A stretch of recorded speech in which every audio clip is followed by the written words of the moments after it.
সম্প্রতি আমাদের দেশে দায়িত্ব থাকা ব্যক্তিদের নিয়ে বর্তমান অনেক আলোচনা সমালোচনা শুরু হয়েছে দলীয় বড় বড় নেতাদেরকে নিয়ে সমালোচনা এবং শুরু হয়েছে বিরোধী দলীয় বড় বড় এমপি অনেক অনেক ব্যক্তিদের নামে আলোচনা সমালোচনা। দায়িত্বে থাকা শাহাবুদ্দিন চুন্নুকে নিয়েও অনেক আলোচনা সমালোচনা চলছে এবং অপরদিকে সাতক্ষীরা ৪ আসনের গাজী নজরুল ইসলামকে নিয়েও অনেক আলোচনা সমালোচনা চলছে। এসব থেকে আমরা পরিত্রাণ নিরাপত্তা পাওয়ার উপায় কি? যারা আমাদের দেশের অভিভাবক, যারা আমাদেরকে মনিটরিং করবে, তাদের মধ্যে যদি এত বড় তফাৎ, এত বড় গরমিল, এত বড় আমানতদারিতার এরকম অমিল পাওয়া যায়, তাহলে আমরা কার কাছে গেলে সুবিচার পাবো, ন্যায় বিচার পাবো? লক্ষ্য করতে হবে আমাদের যে মহান আল্লাহ রাব্বুল আলামিন এ সম্পর্কে যারা দায়িত্ব পাবে, যাদেরকে দায়িত্ব দেওয়া হবে, তারা কি চরিত্রের হবে, তাদের আদর্শ কেমন হবে, তাদের সম্পর্কে মহান আল্লাহ রাব্বুল আলামিন অনেক আগেই পবিত্র কালামুল্লাহ শরীফের মধ্যে দিক নির্দেশনা, গাইডলাইন দিয়ে দিয়েছেন।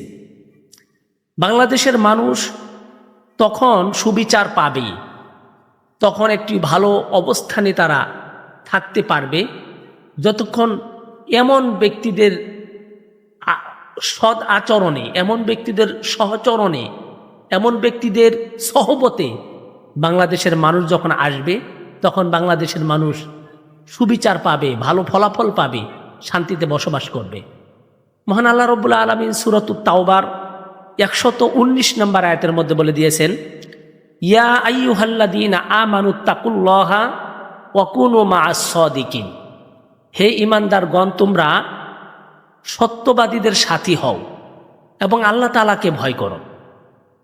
আমরা যতক্ষণ পর্যন্ত যারা সত্যবাদী, যারা ন্যায়, তাদের বন্ধু না হব, তাদের পাশে না থাকব, ততক্ষণ পর্যন্ত আমাদের সমাজে, আমাদের দেশ থেকে অন্যায় যাবে না, আমরা শান্তিতে থাকতে পারবো না। এবং মহান আল্লাহ তাআলাকে ভয় করতে হবে, ভয় করতে হবে। এ সম্পর্কে মহান আল্লাহ রাব্বুল আলামিন পবিত্র কালামুল্লাহ শরীফের মধ্যে আরো বলে দিয়েছেন সূরাতুন নিসার ৫৮ নম্বর আয়াতের মধ্যে, ইন্নাল্লাহা ইয়া'মুরুকুম আন তুআদ্দুল আমানাতি ইলা আহলিহা ওয়া ইযা হাকামতুম বাইনান নাসি আন তাহকুমু বিল আদলি ইন্নাল্লাহা নি'ম্মা ইয়া'iযুকুম বিহি ইন্নাল্লাহা কানা সামিআন বাসীরা। তোমাদের উপরে যতটুকু আমানতদারিতা দেওয়া হয়েছে, দায়িত্ব দেওয়া হয়েছে, সেই আমানতদারিতা, সেই দায়িত্ব তোমরা যথাযথভাবে তোমরা কি করো? পালন করো, তোমরা পালন করো। যারা আমানত রক্ষা করতে পারবে না, তারা দায়িত্বে থাকা তাদের জন্য কি নয়, পসিবল নয়।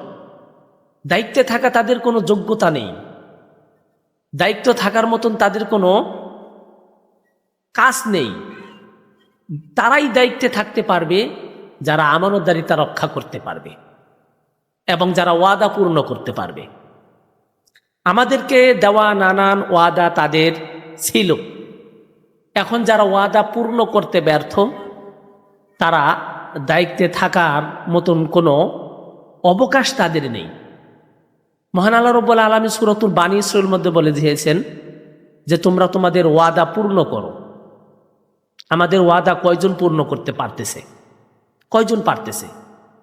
আমরা দেখতে পাই আমাদের অভিভাবকরা, দেশের পরিচালকরা, তাদের মধ্যে রয়েছে আমানতদারিতার খেয়ানত, তাদের মধ্যে রয়েছে মিথ্যা বলার অভ্যাস। এরকম গুণ চরিত্র যাদের মধ্যে থাকবে তাদেরকে মুনাফিক বলা হয়। হাদিসের ভাষায় তাদেরকে মুনাফিকের চরিত্র অবলম্বন করেছে তারা, এটাই তাদেরকে বলা হয়।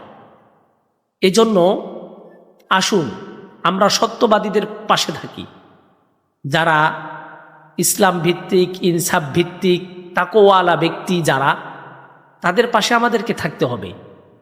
তখনই আমরা পাবো ন্যায় বিচার, সুবিচার, এবং আমরা শান্তিতে দেশে বসবাস করতে পারবো। হতে পারে এমন যা ভালো কিছুর নাম আপনারা আমার সামনে এনে তারা ভালো হতে চাইলেও ইসলামের নাম নিয়ে, ইসলামের দল নিয়ে, ইসলামের দোহাই দিয়ে যারা আমার আপনাকে ঘায়েল করে, আমার সমর্থন তাদের পক্ষে নেয়, সত্যিই কি তারা প্রকৃত ইসলামিক ব্যক্তি? এটা আমাকে আপনাকে যাচাই করতে হবে। আর এই দেশপ্রেম, দেশের ভালোবাসা নিয়ে মহান আল্লাহ তাআলা তার রাসূলের মাধ্যমে আমাদেরকে জানান দিয়েছেন।